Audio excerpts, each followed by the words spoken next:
nós vamos dar início a mais um encontro do Anivet, né, que ele é produzido por discentes daqui da UFJ, com a minha participação como docente, né, e então eu quero agradecer a presença de vocês, a presença do pessoal da organização, e hoje a nossa convidada é a doutora Shelly Cunha Ramos de Oliveira.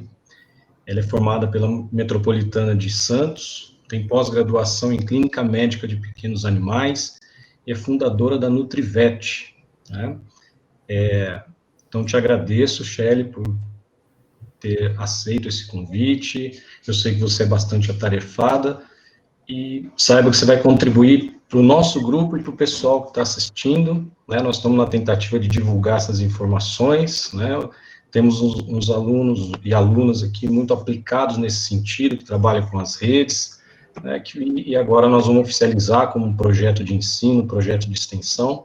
Então, muito bacana profissionais como você que participam e nos auxiliam, nos ajudam e divulgam essas informações, tá? Você fique à vontade para fazer mais apresentações, talvez eu não tenha falado tudo, e para fazer a sua apresentação da palestra também, tá bom? Primeiramente, eu queria agradecer o convite de vocês. Para mim é sempre um prazer estar aqui falando sobre um tema que eu gosto tanto, né? E eu acho que a ideia é essa, é a gente levar a informação, principalmente de uma área tão nova ainda, para o máximo de pessoas que a gente puder, né? Então, eu fico bem contente de poder contribuir. Vamos lá. Vou tentar, gente, eu não sou muito da tecnologia, vou tentar compartilhar minha tela aqui, vamos ver se eu acerto. Qualquer coisa vocês me falem, se não estiver aparecendo certinho aí.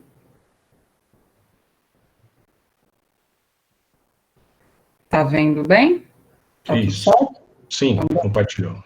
Então, vamos lá. E as perguntas vocês fazem no final, porque eu não consigo ver o chat, né? Isso. Não, nós deixamos para o final, aí eu vou organizando aqui junto com o pessoal, com os alunos, e nós vamos te repassando, tá bom? Tá bom, então, combinado.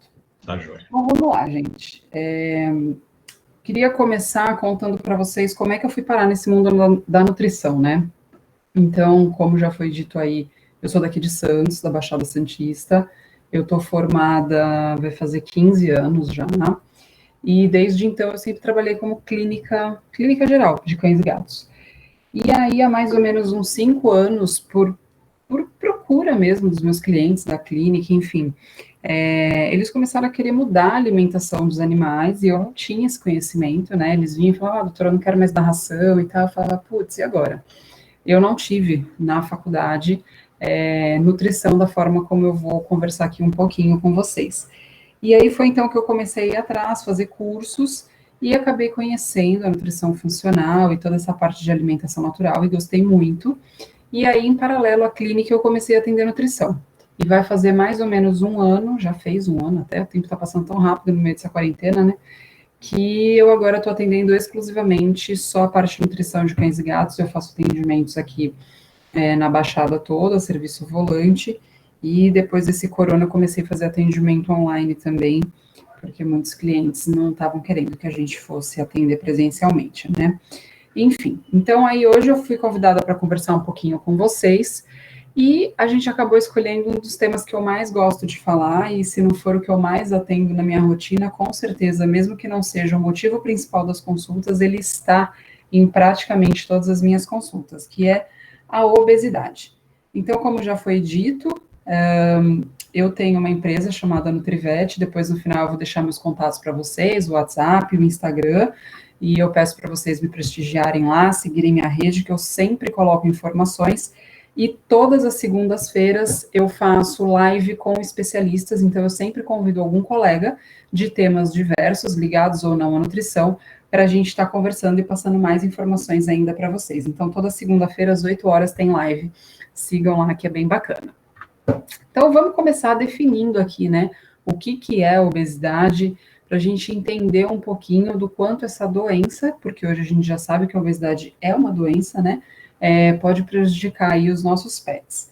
Então, por definição, a obesidade é uma doença nutricional, na verdade é a mais comum em cães e gatos, e ela é uma condição mórbida, né, onde a gente tem um acúmulo excessivo de gordura corporal, e geralmente ela vem associada à redução do tempo e qualidade de vida. Então, hoje isso já está comprovado que animais que estão acima do peso, eles podem viver de 2 a 3 anos menos do que um animal que está no seu peso ideal.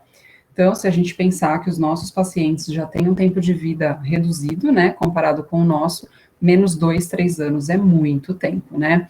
Então, a obesidade, ela é um estado inflamatório de baixa intensidade, né? A gente fala que um animal obeso, ele tem ali uma inflamação crônica, né? Diferente daquela que a gente estuda na faculdade, de dor, calor, rubor, enfim.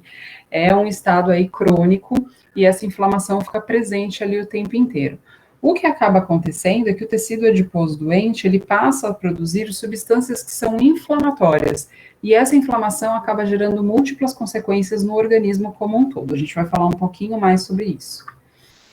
Bom, esses dados nem são tão atuais assim, mas até essa semana eu fiz uma live sobre obesidade no Instagram, inclusive está gravada lá no IGTV, quem quiser assistir, com o Dr. Matheus, que é um endocrinologista que trabalha aqui na Baixada. E ele me falou dados muito semelhantes a esses de trabalhos que foram feitos em São Paulo, onde a média é isso aí, é acima de 50% a taxa que a gente tem de animais, tanto cães quanto gatos, com sobrepeso ou obesos. Então, quer dizer, já é algo que a gente vê que está vindo desde lá de 2013, a gente está aí já em 2020, e esses dados continuam sendo bastante altos e continuam numa crescente, né? Então, precisamos parar para pensar um pouquinho nesse tipo de coisa que vem acontecendo na nossa rotina. E aí a gente para se perguntar, né? Essa obesidade é culpa de quem?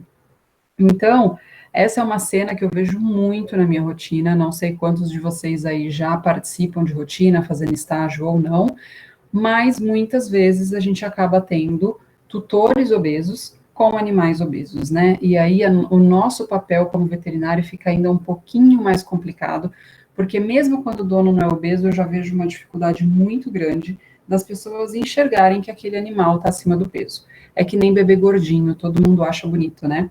Então, é bem complicado a gente conseguir fazer essa conscientização e mostrar, né? Proprietários de gatos, então, mais complicado ainda, mas a gente precisa ter um pouquinho de cautela quando a gente for tratar desse assunto e acaba que, se o proprietário tem o mesmo problema, isso vai ficar ainda mais delicado. Mas a culpa é nossa, né, gente? Vamos lembrar que, por mais que eu tenha alguns pacientes que aprenderam a abrir geladeira, os nossos pacientes não abrem geladeira. Então, eles dependem do que a gente dá para eles, né? Então, se eles dependem disso, quem está levando eles a ficarem acima do peso somos nós, tá? A gente tem aí um estudo falando, né, o quanto que os tutores subestimam o sobrepeso de seus cães. Eu até diria que talvez esse número é um pouquinho maior na rotina, e a gente acaba vendo que eles passam esse mau hábito, né, para o seu animal. Então, é bastante complicado da gente abordar.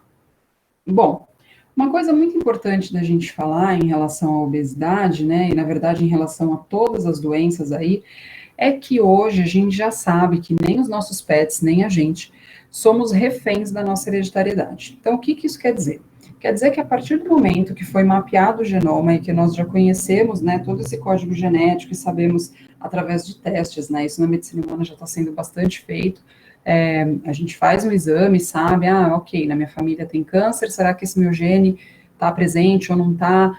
Isso já é possível. Mas não existe mais aquela historinha de que porque o meu avô tinha Alzheimer eu vou ter, porque minha família é obesa eu vou ser.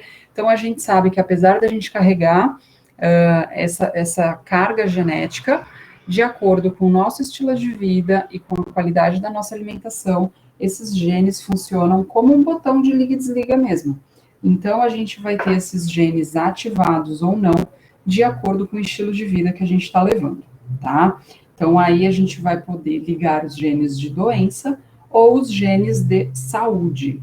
Então, para os nossos pets, funciona da mesma maneira. E aí, como eu estava falando para vocês, né, quando a gente tem lá o tecido adiposo normal, ele acaba sendo responsável pela síntese de adiponectina, que é uma substância que tem propriedades anti-inflamatórias. Quando a gente passa a ter um tecido adiposo doente, né, no paciente obeso, ela para de produzir essa adiponectina e começa a produzir mediadores inflamatórios. E esses mediadores vão ser carreados pelo corpo todo e vão acabar levando todas essas substâncias, né, para articulação, para a parte endotelial, enfim, a gente acaba tendo aí um monte de consequência no organismo, né, por causa da obesidade. Então, não é, ele tá só gordinho, não. É um paciente doente que tem um estado de inflamação crônica aí. E uma coisa que hoje também já é muito sabida é que todo o processo de inflamação crônica acaba abrindo porta para as doenças crônico-degenerativas. Então, a partir do momento que eu tenho isso instalado no organismo, eu posso começar a ter o aparecimento de outras doenças crônico-degenerativas. Muito bem. E aí a gente para pensar, né? Quais são as causas que podem levar esse meu paciente a ficar obeso, né? Então, a gente tem aí multifatores que podem levar o paciente a ficar acima do peso. Refeições excessivas, né? Então, aquele proprietário que acaba não seguindo uma quantidade, seja de ração comercial ou de uma alimentação natural.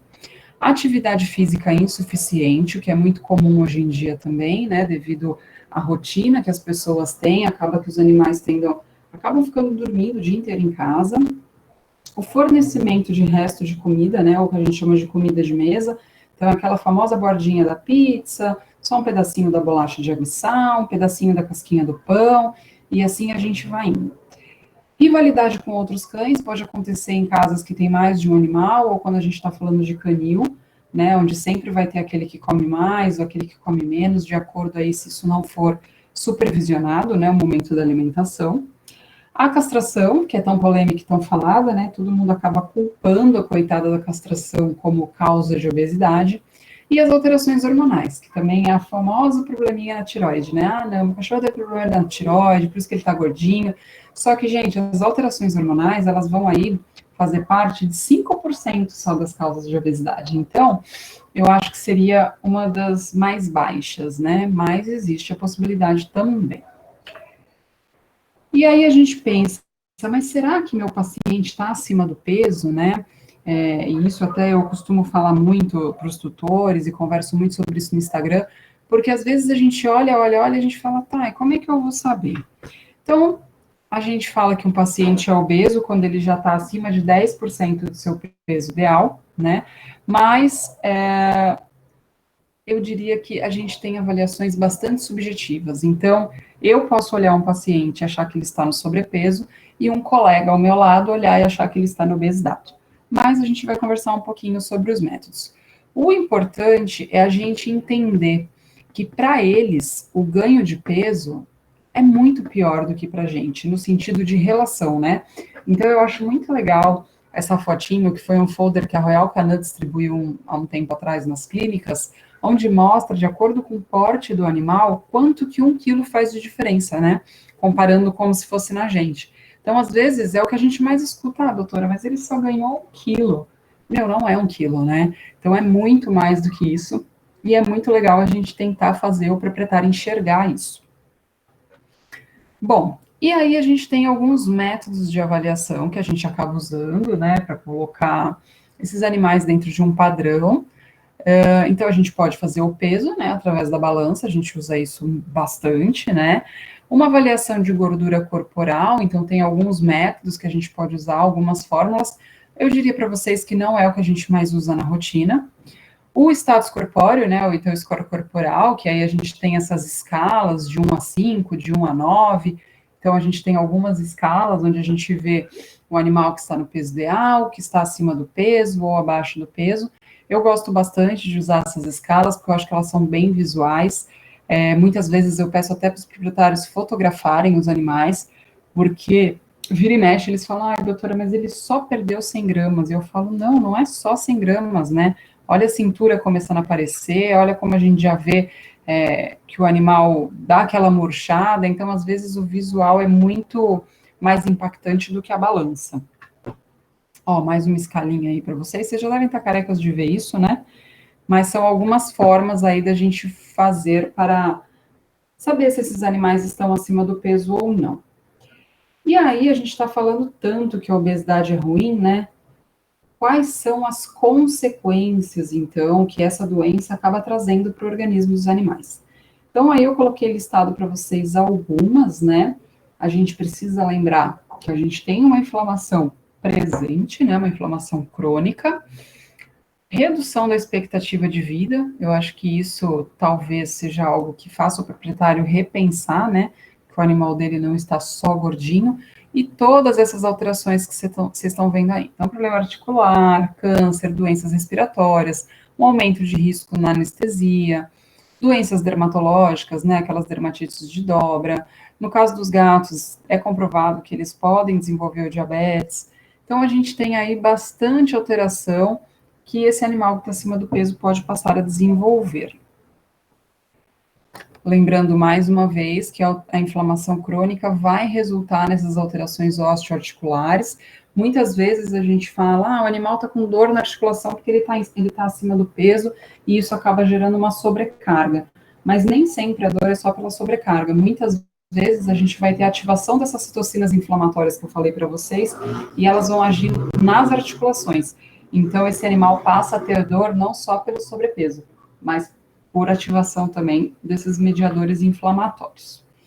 Muito bem. E aí, ok, olhamos, já definimos que o nosso paciente está acima do peso, e o que a gente vai fazer então? A gente precisa instituir um tratamento para ele, né? Eu falei para vocês que a obesidade é uma doença, se ela é uma doença, ela precisa ser tratada. E a gente vai tratar ela como? Criando um balanço energético negativo. Então, eu preciso que esse animal reduza a ingestão calórica e aumente o gasto energético. Dessa forma, a gente vai ter redução de peso, tá? Parece simples, mas não é tão simples assim. Como que a gente pode, então, aumentar o gasto calórico desse paciente? Aumentando a taxa metabólica basal, né? Fazendo com que aumente massa muscular. E não tem jeito, gente, é exercício, tá? Então, a gente tem aí N exemplos de modalidades de exercícios que podem ser feitos. Isso precisa ser muito bem conversado, principalmente pensando em pacientes que estão bastante acima do peso, porque não é simplesmente sair andando e fazendo caminhada ou amarrando o cachorro na bicicleta, igual muita gente faz, né? A gente vai acabar prejudicando a saúde desse animal. Então, muitas vezes, eu vou precisar de um fisioterapeuta, de uma hidroterapia, para eu não sobrecarregar, né? Esses animais, às vezes, já têm alterações articulares, já tem alguma doença aí instalada. Alguns, eu tenho vários pacientes que, né, o fato de ir para a creche 2, 3 vezes por semana, aquelas pessoas que às vezes trabalham o dia inteiro, não tem como passear, ou até pessoas que acabam pegando passeadores, né, para levar esse animal para fazer uma atividade, muitas vezes isso aqui funciona. Mas a gente precisa tomar cuidado para não pedir para o proprietário fazer exercício sem uma orientação bem clara, assim, porque senão a pessoa vai achar que é simplesmente sair andando com o cachorro e vai acabar prejudicando o animalzinho por um excesso de exercício no momento errado, ou naquele paciente que está muito acima do peso. Mas é bastante importante que a gente faça algum tipo de atividade. E aí, vamos falar um pouquinho da dieta, né? Então, o que a gente tem de característica aí nessa dieta para perda de peso? Então, primeira coisa, eu preciso ter uma dieta com baixa densidade energética, né? Senão esse animal não vai perder peso. Se possível, concentrações mais elevadas de proteína, porque dessa forma a gente consegue minimizar a perda de massa magra. Os microelementos e as vitaminas têm que estar aí bem balanceadinhos. Um aumento de fibra, né, favorecendo assim o controle da glicemia, da lipemia, tentar reduzir a digestibilidade de lipídios e carboidratos, então essa fibra acaba atrasando um pouquinho a absorção, né, desses elementos, e estimular o mecanismo de saciedade, então o fato também de atrasar essa digestão um pouquinho deixa esse animal saciado por mais tempo, melhorar a qualidade de fezes, né, quando a gente trabalha com alimentação natural, a gente escolher aquelas fontes de carboidratos mais complexos, que também vão ter uma assimilação mais lenta, fazendo menos pico de glicemia nesse animal, fazendo com que essa insulina não fique tão alta e com isso ele não tenha tanta fome. Utilização de nutrientes, né? Na verdade, aqui vão entrar os nutracêuticos como cromo, L-carnitina, que vão acabar auxiliando no metabolismo de carboidratos e gorduras, tentando acelerar assim essa perda de peso. Lembrando que o excesso de carboidrato da dieta vai estimular a produção de insulina. E com isso, vai acabar deixando esse animal com mais fome e, como consequência, a gente tem a lipogênese. Então, a gente precisa pensar um pouquinho na estratégia para fazer essa perda de peso. E aí a gente tem, né, os dois tipos de dietas que a gente tem hoje em dia, na verdade, disponíveis, né? As dietas comerciais, que vocês já devem conhecer. Quando eu me formei, a gente só tinha uma marca, né, de ração terapêutica no mercado. Fica parecendo que eu sou uma idosa falando aqui com vocês. Eu nem sou tão velha assim, mas é verdade. A gente teve uma evolução muito grande nesse mercado e hoje a gente tem várias marcas no mercado que trabalham com as dietas comerciais terapêuticas, né? E a alimentação caseira. Não tem jeito, pessoal. Vai ter vantagem e desvantagem dos dois tipos de dieta. Eu, particularmente, tenho uma experiência melhor com alimentação natural para a perda de peso. Não estou puxando a sardinha para o meu lado e vou explicar para vocês o porquê. Eu percebo que quando a gente faz alimentação natural para perda de peso, o fato de eu conseguir dar um volume de alimento maior deixa o proprietário mais feliz. Ele acha que o animal dele está comendo mais feliz. Quando a gente trabalha com uma ração terapêutica, não sei se alguém aqui já acompanhou animal em perda de peso com ração, geralmente o volume de alimento é baixo, né? Mesmo que a gente use algumas marcas que propõem que eles têm menos calorias e mais volume, é um volume baixo. E aí a pessoa fala, putz, doutora, mas é só isso que ele pode comer? Mesmo que a gente libere um chuchuzinho ali de petisco, eles não ficam muito felizes. Então eu acho que o furo na dieta acaba acontecendo mais com a ração comercial do que com a dieta caseira. Outra coisa também que eu vejo é que para o animal emagrecer na dieta comercial, eu preciso que esse proprietário seja muito rigoroso, que ele pese esse alimento, que ele acompanhe direitinho, que ele realmente não dê nenhuma frutinha em intervalo, porque senão a perda de peso é mais difícil. Mas eu já tive mais de 1, 2, 3 pacientes que fizeram com as dietas comerciais e deu super certo, tá? Depois eu acho que eu coloquei uns casos clínicos no final para vocês verem.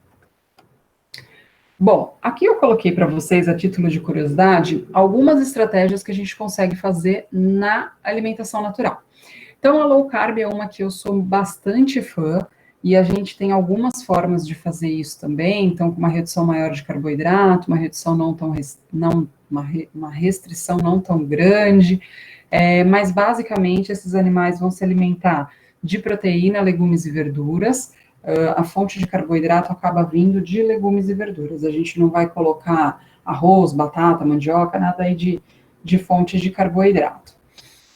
A gente tem uma outra maneira também, geralmente quando eu tenho associação de doenças endócrinas, né, de trabalhar com carboidrato um pouquinho mais elevado, sempre calculando um gasto energético reduzido para perda de peso, né, mas é só para vocês entenderem que existem várias abordagens que podem ser feitas. Essa é uma vantagem também que eu vejo na alimentação natural, porque a ração é a ração, ela está ali engessada, você não tem como mudar. Você vai fazer um cálculo de energia e aquilo é aquilo mesmo, você não tem como mudar a composição do alimento.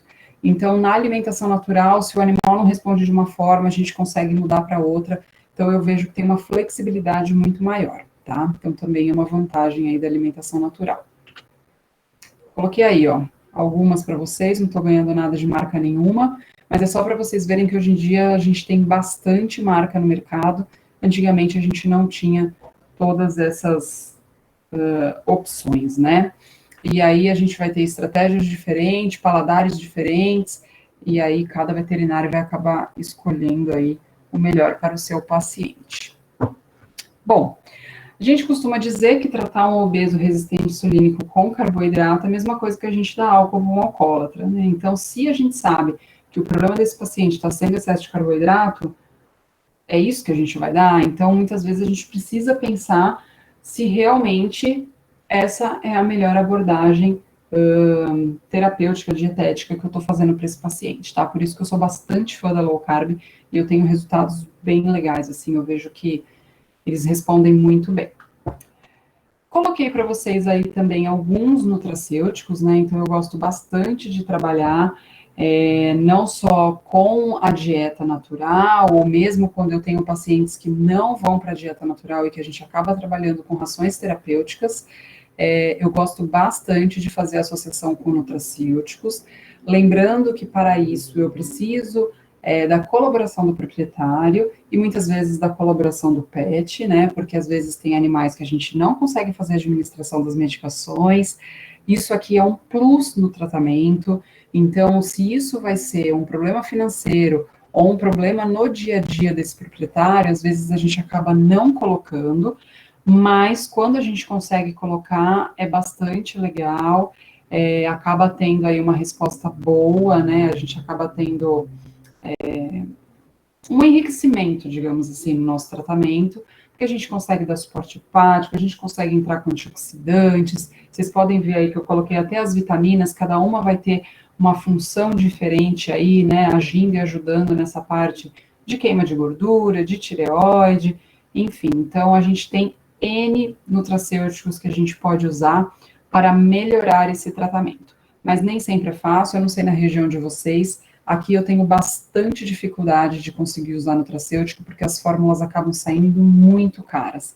Então, que eu tenho um paciente que muitas vezes chega para mim já encaminhado de outro especialista, com uma carga grande de medicação, né? Ou mesmo que ele venha só para dieta, essa pessoa vai fazer a dieta e vai precisar suplementar. Então, vitaminas e minerais são indispensáveis para qualquer animal, com qualquer doença que for fazer dieta natural. Então, isso é o essencial. Eu tenho que falar para a pessoa, não, isso aqui você não pode deixar de fazer. E aí vem a parte da perfumaria, que são os nutracêuticos. Tem benefício? Muitos, sem dúvida. Só que se a pessoa fala, doutor, eu preciso escolher, ela vai ficar com a vitamina e com o mineral, tá? Então, muitas vezes eu tenho esse tipo de problema, ou problema de administração, né? Então, animais que não aceitam e que aí acaba sendo um inferno a pessoa ter que dar isso todos os dias para eles, e aí acaba gerando um estresse muito grande no tratamento, a pessoa começa a desistir, começa a ficar desanimada. Então, são coisas que, apesar da gente saber que funcionam muito bem, a gente precisa conversar muito bem numa consulta para a gente poder ter adesão ao tratamento, tá? Bom, e aí a gente precisa instituir um programa de perda de peso, né? Então, existem algumas etapas, existem algumas coisas muito importantes que a gente precisa conversar com esse tutor para com que a gente tenha um parceiro, né? A gente passa o que essa pessoa, né, esse tutor vai ter que fazer, mas depende totalmente dele, né? O paciente é ali dependente dele. Então, se a gente não tiver um tutor que vá colaborar, a gente não vai ter sucesso no tratamento.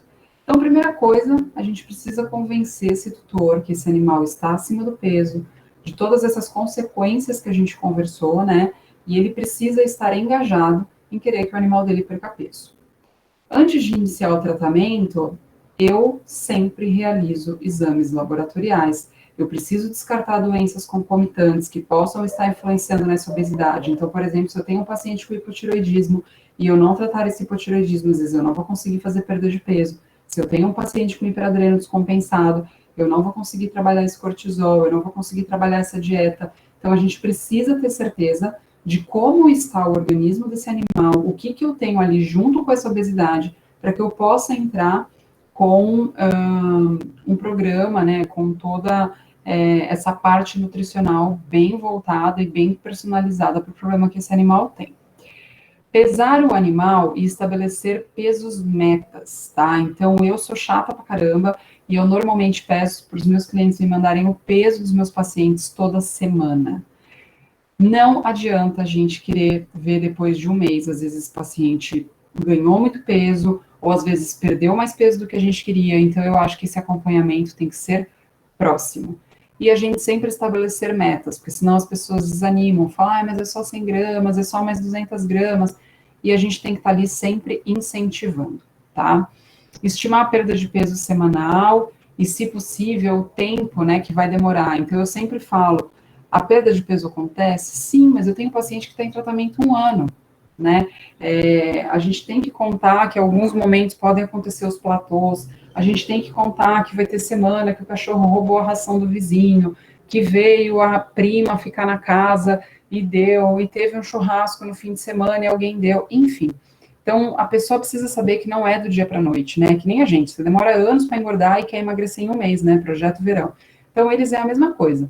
A gente precisa mostrar isso para o proprietário para ele não desanimar. Ele tem que saber que ele vai estar com a gente ali por um período longo. Definir a ingestão energética desse animal. definir o tipo de alimento. Então, na consulta, conversar. Ok, vamos fazer dieta natural? Qual é a vantagem, qual é a desvantagem? Às vezes você começa a falar, você fala para a pessoa, então, você vai ter que pesar o alimento. Ela fala, o quê? Vou ter que pesar o alimento? Mas eu não peso nem o meu. Eu falo, então, mas vai ter que pesar o dele. Se não vai pesar, se vai fazer errado, é melhor ficar na ração, né? Ah, mas vou ter que usar o suplemento, não pode deixar sem suplemento. Não, não pode. Então, tudo isso precisa ser muito bem conversado, muito bem traçado, para que você escolha a melhor dieta para aquele animal, para aquele proprietário, para o bolso daquele proprietário e para o momento de vida que ele está. Não adianta eu falar que, na minha experiência, o melhor é perder peso com comida, se isso não vai se encaixar na vida daquele paciente. A melhor dieta é aquela que a pessoa vai conseguir fazer, tá? Então, isso precisa ser muito bem conversado.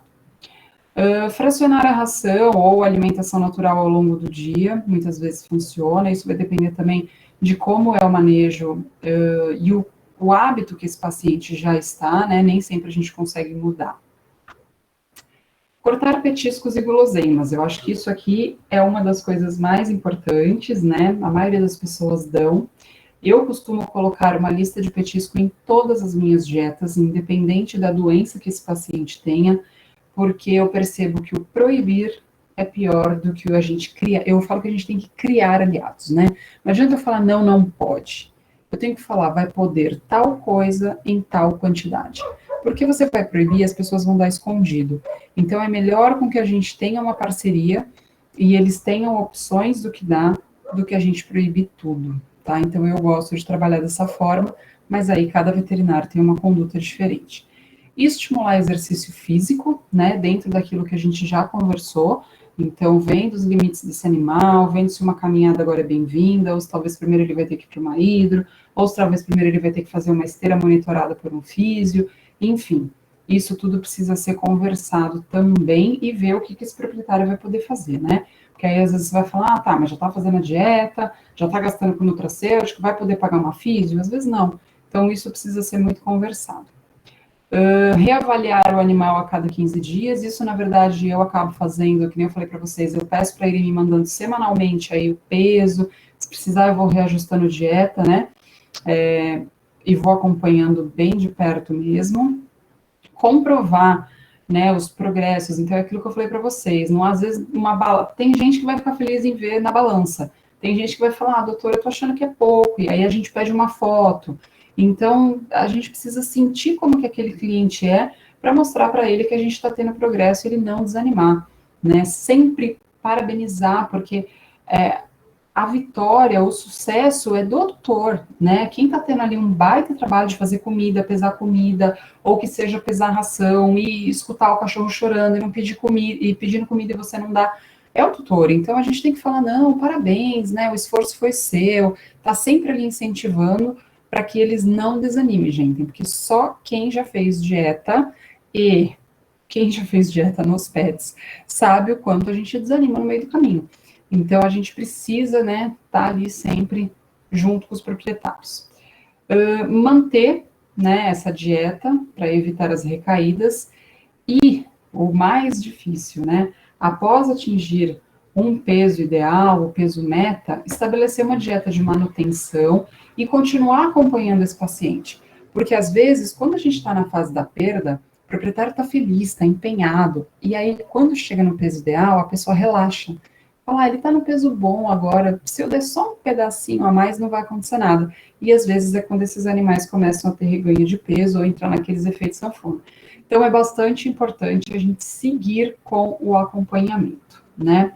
Lembrar ao tutor que manter esse peso é tão ou mais difícil do que emagrecer. Então, não adianta achar que chegou no peso ideal e já era, abandonou tudo. Não, as mudanças de hábito que a gente criou, de exercício, de não dar petisco, etc., elas têm que se manter para esse animal se manter no peso ideal. Então, é bastante coisa aí para a gente conversar com o tutor e para a gente ter, como é que eu posso dizer? Que eles estejam junto com a gente ali, né? Participando e entendendo o processo. Bom, aí eu coloquei alguns casos clínicos. Essa é a Lola. A Lola na verdade, a Lola era minha paciente de clínica desde que ela nasceu. Essa cachorrinha de uma amiga minha. E aí a Lola, depois que castrou, básico, né? É o que a gente mais escuta, começou a ganhar peso. Mas ganhou peso por quê? Porque não foi feito um manejo nutricional voltado para o animal que castrou, né? Isso é muito importante. Na época, ela se alimentava de ração. E a Lola tinha um sério problema, porque assim, a minha amiga é super regrada e tal, ela era, né, super certinha, mas a gente mora em Santos e ela trabalhava em São Paulo. Então a cachorrinha ficava o dia inteiro com a avó dela. E a avó dela dizia que não dava nada. E aí, beleza, a gente pegou, falou, bom, vamos tentar então fazer o tratamento nela com a ração terapêutica para obesidade, porque era mais fácil para avó dar, não precisava cozinhar e etc. E aí a gente, por um período, viu que não estava dando certo, a gente tentou ir para alimentação natural, mas a gente via que ela até engordava. E aí eu falei, amiga, desencana, porque tem alguma coisa errada, sua avó tá falando que não tá dando, mas só pode estar dando, não tem outro, por onde, os exames todos normais, né? Então, assim, não tinha outro motivo. E aí, acabou que a mãe dessa minha amiga faleceu, ela acabou indo morar em São Paulo, para trabalhar, e morando sozinha, a dieta deu certo. Então, essa foto que vocês estão vendo de antes e depois, foi nessa época que ela morou sozinha em São Paulo e que a gente fez a dieta com ração comercial. Então, aquilo que eu falei para vocês, é uma proprietária super certinha, que pesava o alimento, só dava aquilo, e o animal perdeu peso com a ração, tá? Então, a Lolinha aí é um exemplo de que ração comercial terapêutica sim dá certo, e ela é um dos que eu já tratei dessa forma. O segundo caso que eu coloquei para vocês é do Bidu. O Bidu foi encaminhado para mim pela cardiologista, porque ele tinha já uma doença cardíaca num grau aí moderado para, né, para avançado, e ele estava bastante acima do peso. Na época ele comia ração, e aí conversando com a tutora, ela quis mudar para comida natural, ela falou, não, já que ele vai comer mais, né, eu acho que ele vai ficar mais feliz, e aí a gente passou para a comida. O Bidu foi um dos primeiros pacientes que eu atendi para perda de peso e que teve, assim, uma resposta maravilhosa. Eu atendo o Bidu até hoje, eu já devo estar atendendo ele aí há quase 5 anos, e ele tá lindo. Ele tá, vocês podem ver aqui, foi uma das pesagens que a gente fez, né, a coleirinha ficando larga, a roupinha dele aqui, que antes ficava lá apertadinha na barriga, aqui já super folgada, e ele se mantém no peso ideal, a proprietária é super correta também, e no caso dele, como ele já tinha uma doença cardíaca associada, ela super topou a gente fazer os nutracêuticos. Então, eu entrei com os nutracêuticos associados às vitaminas, associado à dieta, nutracêuticos voltados também para a parte cardíaca dele, e o Bidu tá ótimo, lógico, dentro do quadro cardíaco que ele tem, mas ele tá se mantendo no peso saudável, e a doença cardíaca dele, a gente sabe que ela tá evoluindo, mas a gente vê que ele tá com qualidade de vida, né? Ele tem uma disposição e, enfim, tá super bem. Então, um caso aí para vocês de perda de peso com alimentação natural.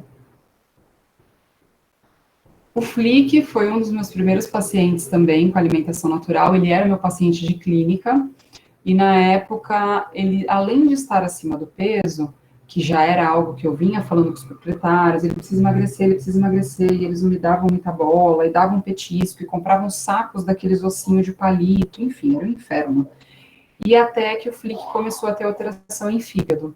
Então, começou a acumular gordura no fígado, começou a alterar a função hepática, e aí sim os proprietários começaram a ficar com medo, e aí toparam fazer dieta. Aí, na época, eles já quiseram direto para alimentação natural, a gente entrou com a low carb para o Flick, e o Flick tá ótimo também. Eu falo que o Flick é o meu modelo, porque depois que ele emagreceu, a proprietária falava da alimentação natural, ela fazia todos os vizinhos, todo mundo que ela encontrava na rua, ela ficou tão feliz, né, com a resposta e como o cachorrinho dela mudou. Ele andava, assim, quilômetros na praia todos os dias, era um casal que trazia sempre ele, eu atendo ele até hoje também, ele tá ótimo. Então, também é um exemplo, assim, de alimentação natural. Para a obesidade, que a gente já tinha alteração em fígado, né, então antes vocês viram que era obesidade com cardiopatia, aqui a gente já tinha um início de uma hepatopatia e que a gente conseguiu melhorar. O Flick a gente fez só alimentação com as vitaminas.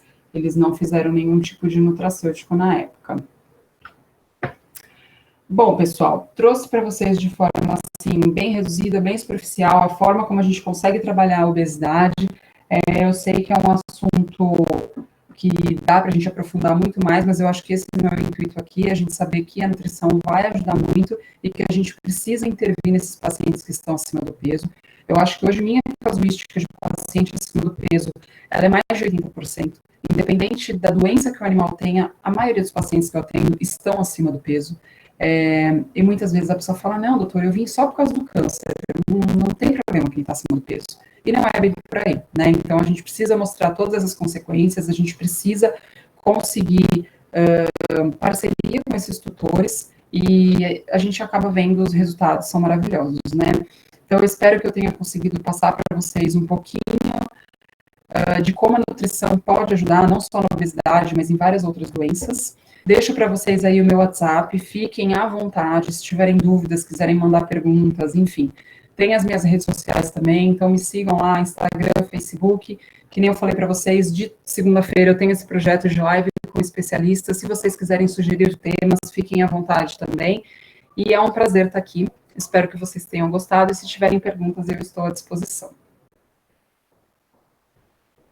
Obrigado, Shelly, e muito esclarecedor, principalmente com os casos clínicos, né, fica mais fácil, acho que para todo mundo perceber isso na prática, né?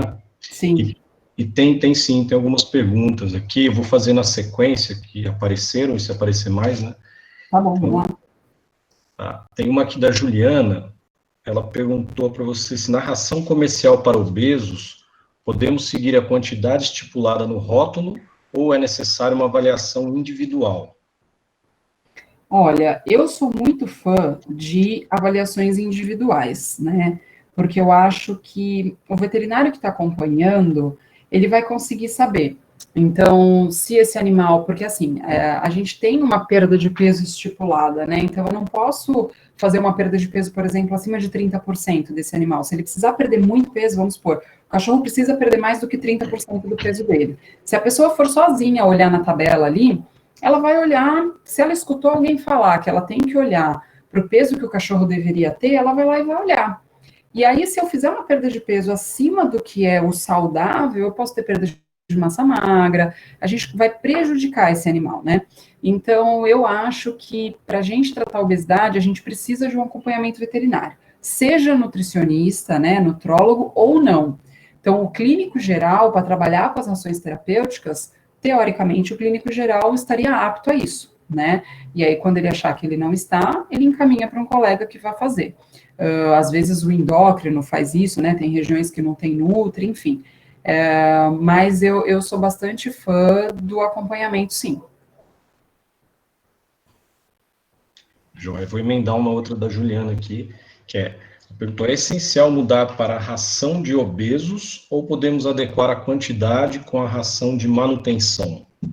Não, a gente precisa mudar para a ração de obeso, porque quando a gente faz a redução, vamos supor, o animal está com 8 quilos, ele deveria pesar 6.